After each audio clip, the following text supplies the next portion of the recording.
Hi guys! ఈరోజైతే మా ఇంట్లో వినాయక చవితి ఎలా చేసుకున్నామో చూపించేస్తున్నాను. Come on! ఇది వినాయక చవితి వ్లాగ్. ఫస్ట్ అయితే ఏ ప్రసాదాలు చేశారో మా మమ్మీ చూపించేస్తున్నాను. Come on! చూసారా ఎన్ని వెరైటీస్ చేసిందో మా మమ్మీ. నాకైతే అంత ఓపిక లేదండి.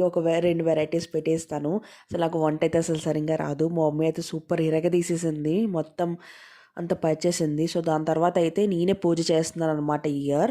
సో అట్లా కూర్చొని వీడియో తీస్తున్నాను ఎలాగా డెకరేషన్ చేశారో మా వినాయకుడిని అని. సో మొత్తం అంతా పళ్ళకి కట్టేసి మొత్తం ప్రసాదాలన్నీ దేవుడి ముందు పెట్టేసి అట్లా పెట్టాము. అవన్నీ చూస్తుంటే నేను ఎప్పుడు తింటానా అని అనిపిస్తుంది యాక్చువల్గా అయితే. సో పూజ తర్వాత కంటిన్యూ చేద్దామని అలా కూర్చున్నాను.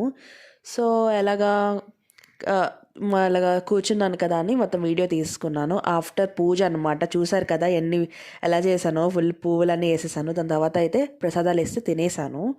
సో దాని తర్వాత కూర్చొని ఇంకా వీడియోలు ఉన్నాయి, ఏం వీడియో తీయాలి అని అలా తీస్తున్నాను వీడియో మొత్తం పూజ గది అంతా.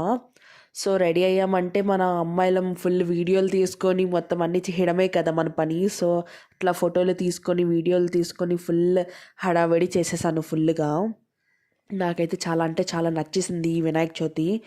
సో ఎందుకు అంటారా అంటే వినాయక చవితి అనేది చాలా స్పెషల్ అందరికీ. నాకైతే ఇంకా స్పెషల్. చాలా అంటే చాలా ఇష్టం నాకు వినాయక చవితి అంటే. ఫుల్ ఎంజాయ్ చేయొచ్చు, అన్నీ చేయొచ్చు. సో ఇట్లా అయ్యింది మా వినాయక చవితి అయితే. మీ వినాయక చవితి ఎట్లా అయ్యింది, ఎలా సెలబ్రేట్ చేసుకున్నారు ఏంటో మీరు నా కమెంట్ సెక్షన్లో కమెంట్ చేసి చెప్పండి. అండ్ మీకు వినాయక చవితి ఇష్టమా లేకపోతే ఇంకేం పండగలు ఇష్టమా అనేది మీరే చెప్పాలి. అండ్ వినాయక చవితి కోసం మీరు ఎంతమంది వెయిట్ చేస్తారు ఇయర్ అంతా అనేది కూడా మీరే చెప్పాలి. నేనైతే మొత్తం ఇయర్ అంతా వెయిట్ చేసేస్తాను. చాలా అంటే చాలా నాకు ఇష్టం అనమాట. ఫుల్ ఎంజాయ్ చేయొచ్చు, సూపర్బ్ ఉంటుందని.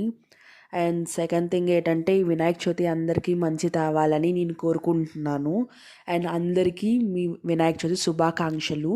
మీ వినాయక చవితి ఎలా చేసుకున్నారో మీ ఇంట్లో నా కమెంట్ బాక్స్లో కమెంట్ చేసేయండి. Subscribe to my channel.